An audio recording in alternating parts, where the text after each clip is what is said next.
السلام علیکم ناظرین، اس ایپیسوڈ کی شروعات میں آپ دیکھیں گے عثمان صاحب امانتیں لے کر اپنے سپاہیوں کے ساتھ قبلہ کی جانب رواں دواں ہوتے ہیں اور امانت حاصل کرنے پر وہ سب بہت زیادہ خوش دکھائی دے رہے ہوتے ہیں۔ ادھر ہم دیکھتے ہیں کہ کئی قبیلے میں گونچا خنجر لے کر تیزی سے آگے بڑھ رہی ہوتی ہے، جبکہ الجن اسے دیکھ لیتی ہے اور بلند آواز سے پکارتی ہے، مگر گونچا اس کی آواز نہیں سنتی اور آگے بڑھتی ہی چلی جاتی ہے۔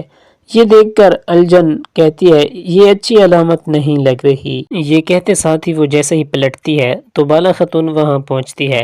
الجن ان سے کہتی ہے میں نے گونچا کو غصے میں قید خانے کی طرف جاتے ہوئے دیکھا ہے، میں نے پیچھے سے اسے پکارا بھی مگر اس نے دیکھا تک نہیں۔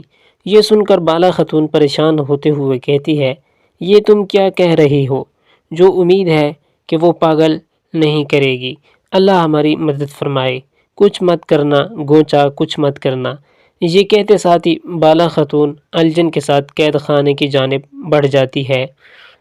ہزال روتے ہوئے دعا مانگ رہی ہوتی ہے میرے اللہ، میں تیری غریب بندی ہزال، میں جانتی ہوں کہ میں تھوڑی سی اور میں تھوڑا زیادہ بھی بھول جاتی ہوں، لیکن میں اس کے علاوہ کوئی اور گناہ نہیں کر سکتی، میں کبھی کسی کی جان نہیں لے سکتی، میں نے اس بدصورت بیگم خاتون کو نقصان پہنچانے کی کوشش بھی نہیں کی، لیکن وہ مجھ پر اس بچے کی جان لینے کا الزام لگا رہی ہے، میرے اللہ مجھے اس فتنے سے مجھے بچا لے، میں پھر کبھی زیادہ نہیں بولوں گی، میرے رب میری اولاد میرے شوہر کے لیے مجھے بچا لے، اگر میں مر گئی تو بیان کسی اور سے شادی کر لے گا، یہ دیکھ کر پھر سے مر جاؤں گی، اللہ مجھے اس مصیبت سے بچا۔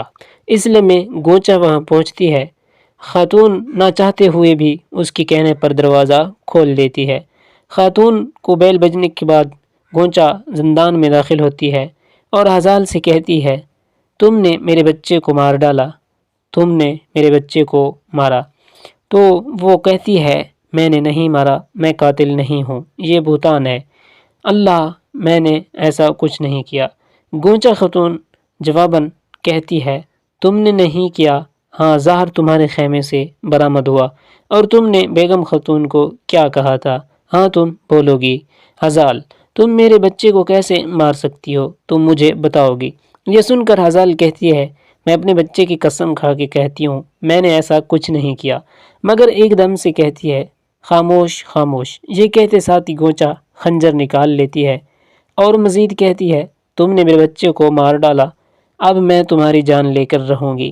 یہ کہتے ساتھ ہی گونچا جیسے ہی ہاتھ اٹھاتی ہے وہاں پہنچنے والی خاتون اس کا ہاتھ پکڑ لیتی ہے اور کہتی ہے رکو بیٹی رکو۔ جواباً گونچا کہتی ہے مجھے اسے اپنے ہاتھوں سے سزا دینے دو، ماں اگر کہتی ہے تم ایسا نہیں کر سکتی گونچا تو میں ایسا ہرگز نہیں کر سکتی۔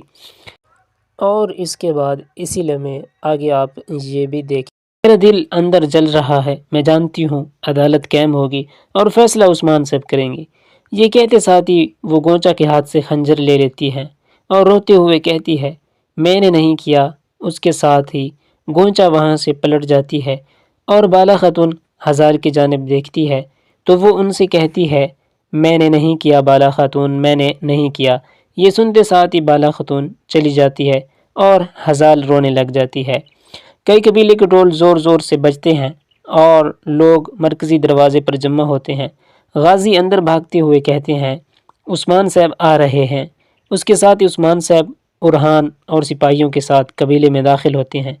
انہیں دیکھ کر لوگ پرجوش انداز میں انہیں خوش آمدید کہتے ہیں اور عثمان صاحب کے آگے بڑھنے پر سب ان کے پیچھے پیچھے چل پڑتے ہیں۔ ایک سپاہی ان کے آگے قرآن پاک کی تلاوت کر رہا ہوتا ہے جن آیت کا ترجمہ ہے میں شیطان مردود کے شر سے اللہ کی پناہ مانگتا ہوں، وہی ہے جس نے اپنے رسول کو ہدایت اور دین کے حق کے ساتھ بھیجا اور اسے باقی سب پر غالب کیا، اور اللہ ہی گواہ کافی ہے، محمد صلی اللہ علیہ وآلہ وسلم اللہ کے رسول ہیں۔ عثمان کہتے ہیں ہم مسلمان ہیں، ہم اللہ پاک اور رسول پاک صلی اللہ علیہ وآلہ وسلم کی اطاعت کرتے رہیں گے، ہم دین کی خدمت کرتے رہیں گے۔ آپ انہیں گھٹنے ٹیکتے سجدہ کرتے خدا کے فضل اور ہماری رضا کی تلاش میں دیکھتے ہیں، سجدے کے اثرات سے ان کے چہروں پر نشان ہے، ان کی یہ صفت تورات میں مذکور ہے۔